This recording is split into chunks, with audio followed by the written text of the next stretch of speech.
When you add text to an image in Photoshop, it automatically appears on a special kind of layer called a type layer. Text on a type layer remains editable, so that you can always change its content or its appearance. And it has smooth edges when printed, even if you make the text a lot bigger. In this video, we'll practice adding text to an image. You can use this image from the downloadable practice files for this tutorial, or an image of your own. The tool you use most often to create text is the horizontal type tool. You can select it here in the Tools panel. Then go up to the Options bar and click on the Font menu. Here you'll see a list of fonts that you can scroll through to choose one you like. The list shows you a preview of what each font looks like. Or if you know the font that you want, you can just type it here in the font field. I'll type Georgia.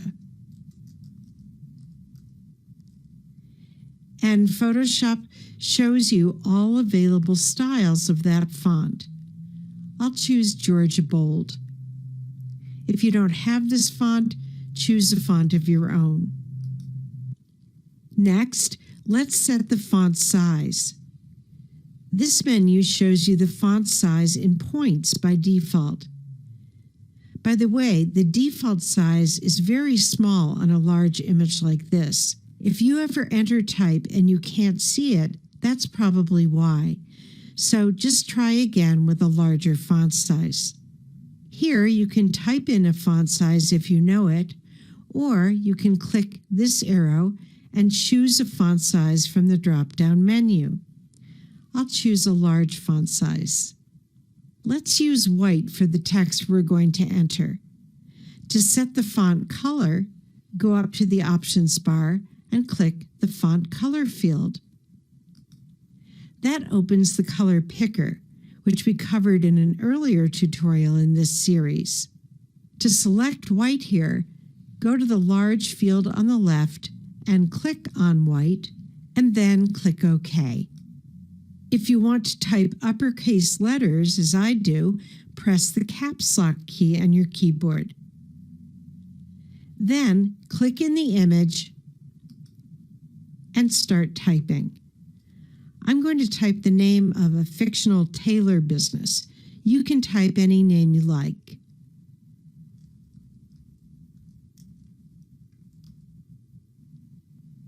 After you enter or edit text, you always have to accept it. One way to do that is to go up to the Options bar and click the big check mark there. If the text isn't where you want it, then go to the Tools panel and select the Move tool. Click in the image and drag the text where you want it. Now take a look at the Layers panel.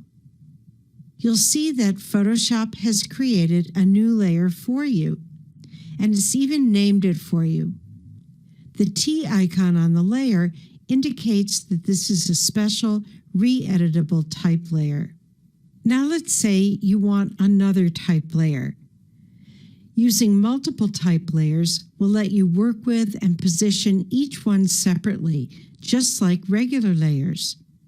So let's go back to the Tools panel and select the horizontal type tool again. Then move into the image and hold down the Shift key as you click to start a new type layer. That assures that the new text will end up on its own layer rather than tacked on to the end of the first layer, which can happen if you start making one type layer too close to another. Let's choose some different options for this type layer. I'll go up to the Font menu, and this time I'm going to choose a different font and a smaller font size. And then I'll start typing. You can type what you like. At the end of the first line, I'm going to press the Return or the Enter key on the keyboard to add another line of type on the same type layer.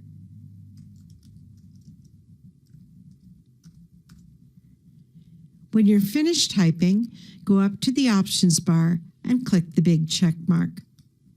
As long as you still have the type layer selected in the Layers panel, and you still have the horizontal type tool selected in the Tools panel, you can change the options for this type layer.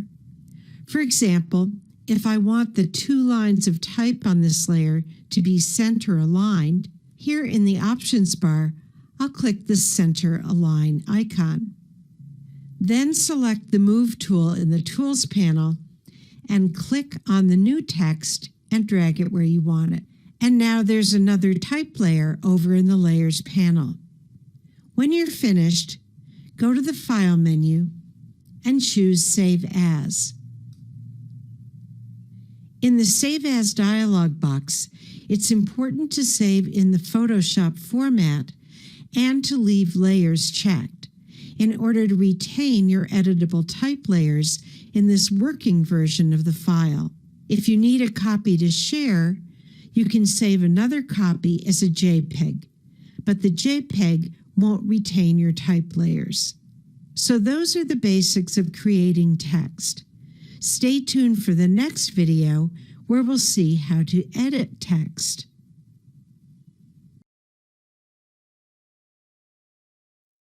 One of the great things about type layers is that they remain editable, and that's true even after you've saved and closed and reopened a document, as long as you saved it in a format that retains layers, like the Photoshop format. In this video, we'll look at some ways to edit type layers. If you're following along, you can use this image from the practice files for this tutorial, or an image of your own that has type layers. If you want to change all of the text on a type layer the same way, then here's what to do. Go to the Layers panel and select the type layer. Then go over to the Tools panel and select the Type tool. You don't have to highlight all the text on the layer. Now, if you want to make a change, let's say a change to the font size, go up to the options bar and choose the option that you want. So I'm going to type in a different point size here in the font size field. And that affected everything on this type layer. The same is true if you have multiple lines of type on a layer. To see that, let's select this type layer in the Layers panel.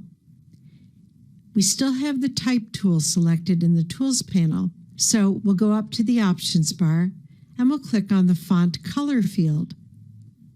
In the color picker, you can choose another color for this text. I'll move the color picker over so that we can see the text. One thing I sometimes like to do in the color picker is check only web colors, and that limits the number of choices, which makes it easier to choose a color. I'm going to choose this color gray, and you can see that that affected all the text on the selected type layer. And then I'll click OK. Now let's say that I've clicked on a regular layer and I'm doing some other work in this image. And then I decide that I want to change just one of the words on this layer. I don't have to bother selecting the type layer that contains these words. All I have to do is select the Type tool in the Tools panel and then come into the image and click and drag over the portion of that text that I want to change, and that automatically selects the correct type layer in the Layers panel. Now that I have that text selected, I could change any of the options in the Options bar, or I can actually change the words of the text. So I'm going to type fine clothing instead of custom clothing. And then I'll go up to the Options bar and click the check mark to accept that change. Down at the bottom of this image, we have another kind of text. If I click on that, you can see that a type layer is selected, and on this type layer, there's a text box. This kind of text is called paragraph text. Let me show you quickly how this was made, and then I'll show you how to edit it. I'm going to come up here, and with the type tool selected, I'm going to hold down the Shift key and click to start a new type layer. And then I'm going to drag. And as you can see, that created a text box. Now you can just type in this box and the text will wrap when it gets to the edge of the box.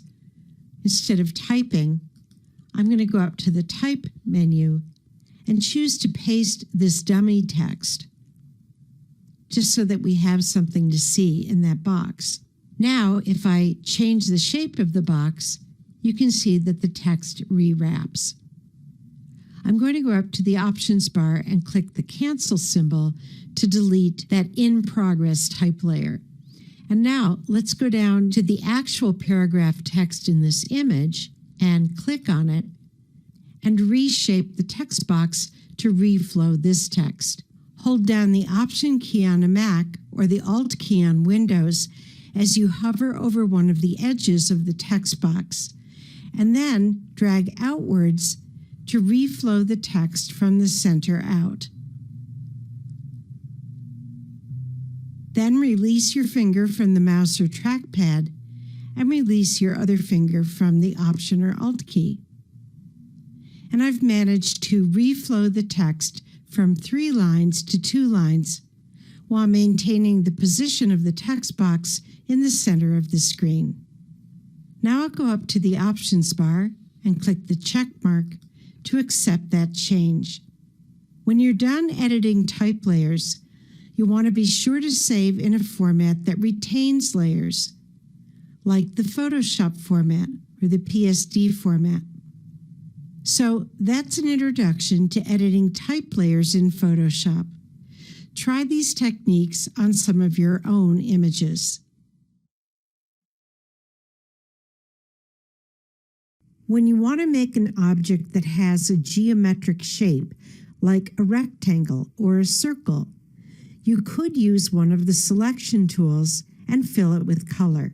But there's another way to make a shape that gives you more flexibility, and that's to use one of the shape tools. To see how it works, open this image from the practice files for this tutorial. Then, in the Tools panel, go down to the Shape tools, which are located here. Click the Flyout menu to see the different shape tools. I'm going to choose the Rounded Rectangle tool. Using this tool will automatically create a layer in the Layers panel. So go over to the Layers panel and select the layer above which you want your new shape layer. I'll select the background layer. Now come into the image and click and drag to create a shape with rounded corners. Photoshop has made a new layer over in the Layers panel. This is a special kind of layer, a shape layer, that contains smoothed-edged objects that can be resized and reshaped and still retain their smooth edges. For example, we could reshape the roundness of the corners of this rounded rectangle shape. That's done in the Properties panel that popped out when we made the shape. Come down to this section of the Properties panel and hover over any of the corner icons, and then drag to the right to make the corners rounder. Because there's a highlighted link icon in between these 4 icons, all 4 corners change together. Let's close the Properties panel by clicking the double-pointed arrow at the top right of the panel, and then go to the Layers panel and click off the rounded rectangle layer onto a different layer for just a second. And as you do, take a look at the rounded corners, and you can see how smooth they are.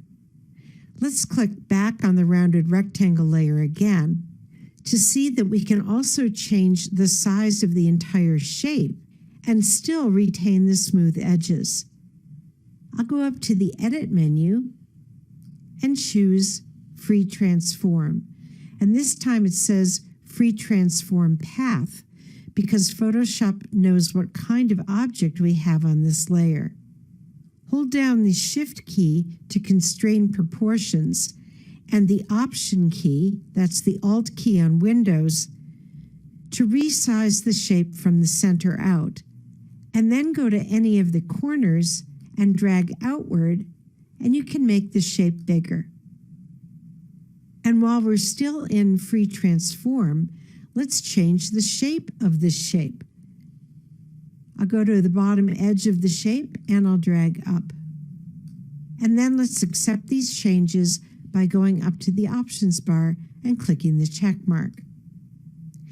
Now, if you go back to the Layers panel and click on another layer, you can see that the edges of the shape are still smooth. Let's click on the rounded rectangle layer one more time to move the shape into place. I'll go to the Tools panel and I'll get the Move tool, and then I'll click and drag the shape using the pink Smart Guides that appear to align it to the other elements in the image.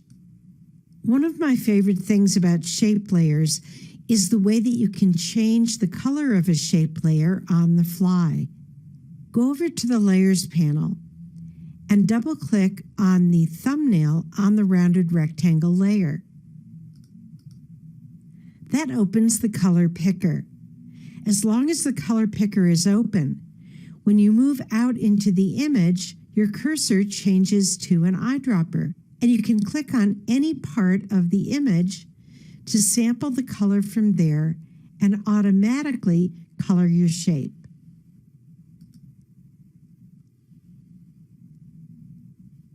Click OK to close the color picker. And you can reopen the color picker anytime the same way and choose a different color for your shape. In many ways, a shape layer acts just like any other layer. For example, you can change the opacity of a shape layer.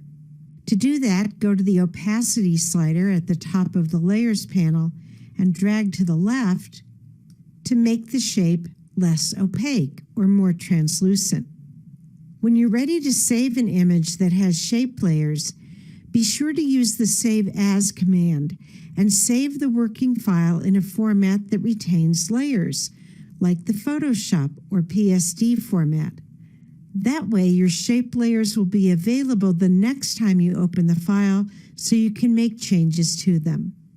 Take some time to experiment with some of the other shape tools that are located in the same place in the Tools panel, like the Ellipse tool, which you can use to make ovals and circles. Coming up, we'll explore the Custom Shape tool and discover lots of custom shapes that come with Photoshop that you may not know you have.